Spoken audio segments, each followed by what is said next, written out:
Totoo pala na nag-resign na si MC at Lassie mula sa Vice Comedy Club ni Vice Ganda.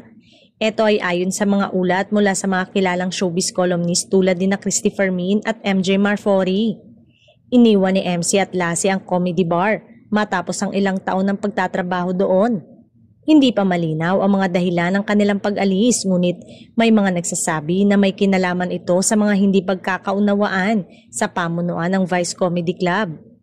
Sina MC at Lassie ay kilala bilang isang mahusay na komedyante at naging bahagi ng mga sikat na programa tulad ng It's Showtime.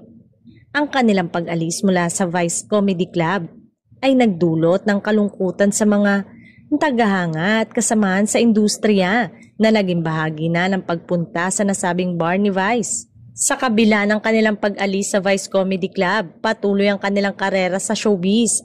Patuloy pa rin daw silang magpapakita sa iba't ibang mga programa at proyekto na nakatakdang gawin. At inaasahan ng kanyang mga tagahanga ang kanyang mga susunod na pagtatanghal. Kasama sa comedy bar sina Chad Kinis, Donita Knows, Super Tekla, Negi, Divine Tetay at marami pang iba.